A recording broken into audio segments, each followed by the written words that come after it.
does life begin? What do we do when legislation and court decisions aim to define this? Over the last few years, we've seen a ton of legislation and court cases related to abortion. This year, we're obviously not seeing a change in this, especially with the recent Alabama Supreme Court decision around IVF. With this decision, a lot of people are asking that if an embryo is recognized as a child under the law, does that mean you can claim it as a dependent on your tax return? Does this impact deportation of a pregnant person? Does this mean that this is when child support payments start? All of these types of questions are raised almost immediately when we see legislation and decisions that try to define when life begins. So this week, I thought it'd be a good time to revisit a blog from last year, the Georgia Pro-Birth Accountability Act, proposed by Georgia Representative Kendrick after the Life Act was made law. So let's have a brief overview of what this bill is related to, because it actually has nothing to do with IVF and is about 6-week abortion bans. Leading up to the overturn of Roe v. Wade, we saw a lot of states propose and pass 6-week abortion bans. This 6-week mark is a common trend in abortion legislation, as it's believed to be when medical professionals can detect cardiac activity, simplified by many as a heartbeat.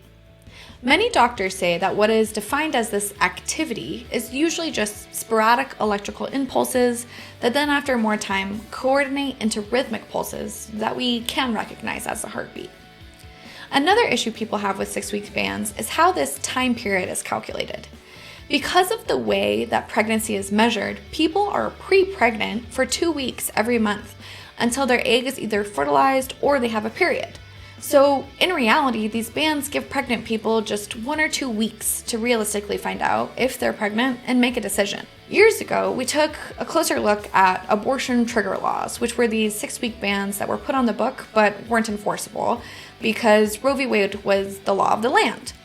In 2019, Brian Kemp signed the Life Act into law, which prohibited abortion after 6 weeks of pregnancy, allowed some exceptions if the woman was facing serious harm or death in pregnancy, and also allowed for some exceptions in cases of rape and incest, but only as long as a police report was filed.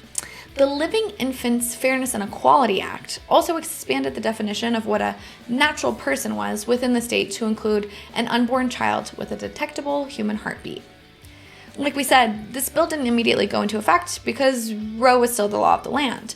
And it also spent from 2019 to 2022 in court while we all waited for this decision on Roe.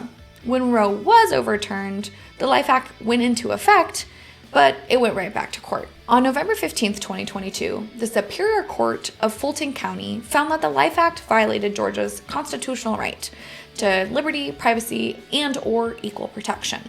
But just 1 week later, on the 23rd, the Georgia Supreme Court issued an injunction against the lower court's decision that made the Life Act unenforceable, which then reinstated the prohibitions on abortion in Georgia. So the Life Act is currently the law in Georgia, and the 6-week abortion ban is in effect. What is the Pro-Birth Accountability Act? So this bill would make the state of Georgia financially responsible for all pregnancies in which abortion care was desired but unattainable because of the Life Act.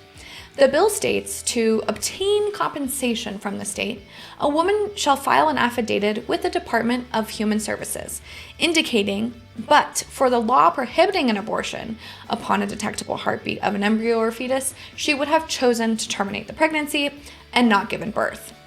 Under the law, pregnant people would be compensated by the state on medical care during and after their pregnancy, and be eligible for any child-related state or federal income tax credits and assistance programs like SNAP. The bill also requires that the state pay for burial expenses if a pregnant person dies in childbirth, or provide support if they get a disability as a result of the pregnancy.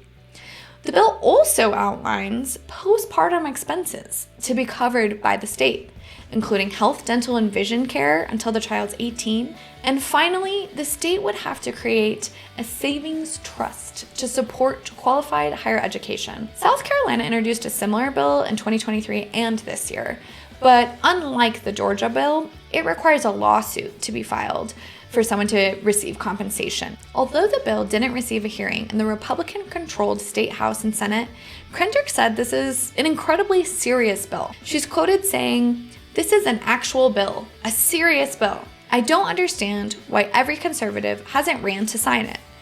If you claim to be pro-life and pro-family, I'm giving you exactly what you're asking for, which is to support our families and support our unborn children. I find legislation like this to be incredibly interesting and thought-provoking.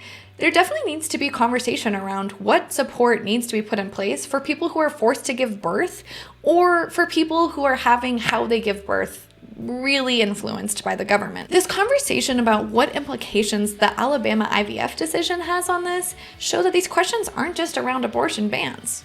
So what do you think about this? Is it too far? Not far enough? Should we be looking at this at a federal level? What's next?